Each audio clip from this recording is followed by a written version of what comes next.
जय श्री कृष्णा, राधे राधे जी। तो आइए भक्तों, आगे की माघ मास के कथा अध्याय को प्रारंभ करते हैं, जिसमें भगवान के नाम का जाप ही सबसे बड़ा साधन बताया गया है और जिससे मनुष्य को मुक्ति और सुख समृद्धि की प्राप्ति होती है। तो आइए आगे की कथा को प्रारंभ करते हैं। फिर उसके बाद कार्तवीर्य जी बोले कि हे विप्र श्रेष्ठ, किस प्रकार वैश्य माघ स्नान के पुण्य से पापों को मुक्त होकर दूसरे के साथ स्वर्ग का हो गया, सो मुझसे कहिए। तब दत्तात्रेय जी कहने लगे कि जल स्वभाव से ही उज्जवल, निर्मल, शुद्ध, मलनाशक और पापों को धोने वाला होता है। जल सब प्राणियों का पोषण करने वाला होता है, ऐसा वेदों ने कहा है। मकर के सूर्य माघ मास में गो के पैर डूबने योग्य जल से भी स्नान करने से मनुष्य स्वर्ग को प्राप्त होता है। यदि सारा मास स्नान करने से असक्त हो तो 3 दिन ही स्नान करने से पापों का नाश होता है, और जो व्यक्ति थोड़ा ही दान करे वह भी धनी और दीर्घायु होता है। 5 दिन स्नान करने से चंद्रमा के सदृश शोभायमान होता है, इसलिए अपना शुभ चाहने वाले को माघ से बाहर स्नान करना चाहिए। अब माघ में स्नान करने वाले के नियम कहता हूँ। इस समय में अधिक भोजन का उपयोग नहीं करना चाहिए और भूमि पर सोना चाहिए।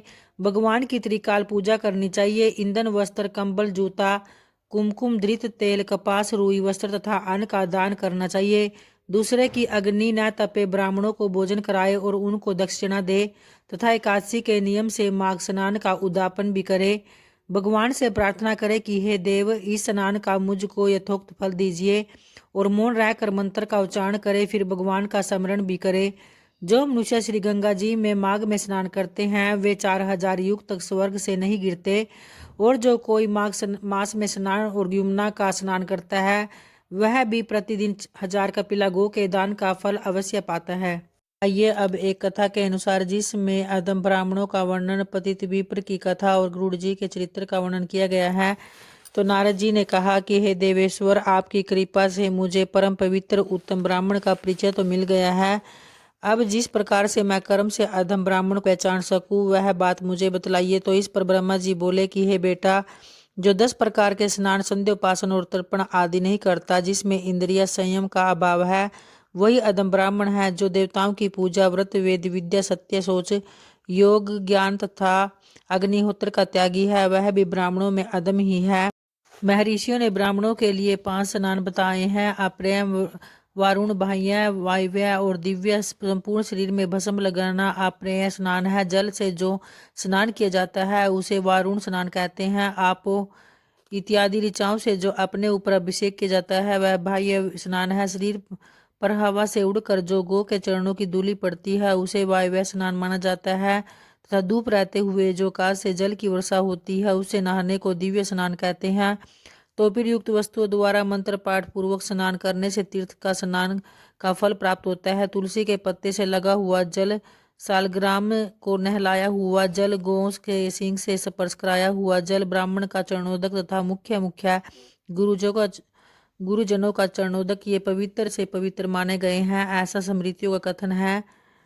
और 10 प्रकार का स्नान माना गया है: त्याग, तीर्थ स्नान, यज्ञ, व्रत और होम आदि के द्वारा जो फल मिलता है वही फल धीर पुरुष उपयुक्त स्नानों से प्राप्त कर लेता है। जो प्रतिदिन पितरों का तर्पण नहीं करता वह पितृघातक है, उसे नरक में जाना पड़ता है। संध्या नहीं करने वाला द्विज ब्राह्मण हत्यारा है। इसके बाद नारद जी ने पूछा कि संपूर्ण लोगों के पितामह यदि ब्राह्मण ऐसे ऐसे दुष्कर्म करने के पश्चात फिर पुण्य का अनुष्ठान करे तो वह किस गति को प्राप्त होता है। तो इस पर ब्रह्मा जी ने कहा कि ये वश जो सारे पाप करने के पश्चात भी इंद्रिय को वश में कर लेता है वह उन पापों से छुटकारा पा जाता है तथा पुण्य ब्रह्मत्व प्राप्त करने के योग्य बन जाता है। तो इस विषय में एक प्राचीन कथा है जो बड़ी सुंदर और विचित्र है। पूर्व काल में किसी ब्राह्मण का एक नौजवान पुत्र था। उसने जवानी की उमंग के मोह के वशीभूत होकर एक चंडाली के साथ समागम किया। चंडाली के गर्भ से उसने अनेकों पुत्र और कन्याएं उत्पन्न की तथा अपना कुटुंब छोड़कर वह चिरकाल तक उसी के घर में रहा।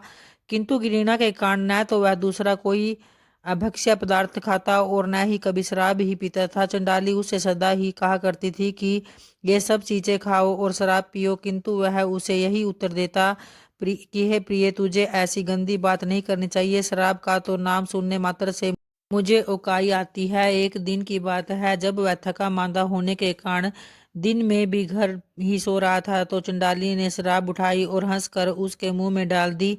तो मदिरा की बूंद पड़ते ही उस ब्राह्मण के मुंह से अग्नि प्रज्वलित हो उठी। उसकी ज्वाला ने फैलकर कुटुंब सहित उस चंडाल को जलाकर भस्म कर दिया तथा उसके घर को भी फूंक डाला। तो उस समय वह ब्राह्मण हाय हाय करता हुआ उठा और बिलख बिलख कर रोने लगा। विलाप के बाद उसने पूछना आरंभ किया कि कहाँ से आग प्रकट हुई और कैसे मेरा घर जल गया। तब कासवाणी ने उससे कहा कि तुम्हारे ब्रह्म तेज ने चंडाली के घर में आग लगाई है। उसके बाद उसने ब्राह्मण के मुंह में शराब डालने आदि का ठीक ठीक वृतांत कह सुनाया और यह सब सुनकर ब्राह्मण को बड़ा ही विस्मय हुआ। उसने इस पर भलीभांति विचार करके अपने आप को उपदेश देने के लिए यह बात कही कि हे विप्र, तेरा तेज नष्ट हो गया है, अब तू पुनः धर्म का आचरण कर। तदनंतर उस ब्राह्मण ने बड़े से बड़े मुनियों के पास जाकर उनसे अपने हित की बात पूछी और मुनियों ने कहा कि तू दान धर्म का आचरण कर, ब्राह्मण नियम और व्रतों के द्वारा सब पापों से छूट जाते हैं। अतः तू भी अपनी पवित्रता के लिए शास्त्रोक्त नियमों का आचरण कर और तू पवित्र तीर्थों में जाकर भगवान विष्णु की आराधना कर। ऐसा करने से तेरे सारे पाप नष्ट हो जाएंगे और पुण्य तीर्थों में और भगवान श्री गोविंद के प्रभाव से पापों का क्षय भी हो जाएगा और तू ब्रह्मत्व को प्राप्त होगा। तो इस तरह से भक्तों, आज के माघ मास के कथा महात्म्य का अध्याय यहीं समाप्त होता है। तो प्रेम से बोलिए भगवान श्री हरि नारायण की जय, माता लक्ष्मी की जय। धन्यवाद।